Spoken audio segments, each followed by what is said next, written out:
cái cổ em là so với đợt đầu tiên thì em thấy thế nào? Cái cổ nó đỡ hơn nhiều đấy, đỡ mỏi hơn. Đỡ mỏi hơn.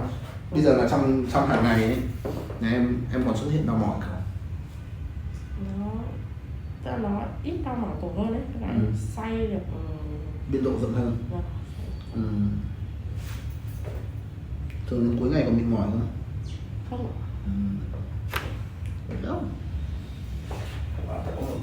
Nha.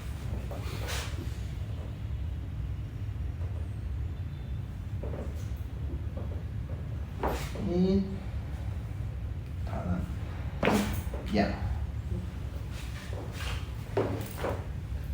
Đúng không? Mắt sáng rực. Ok.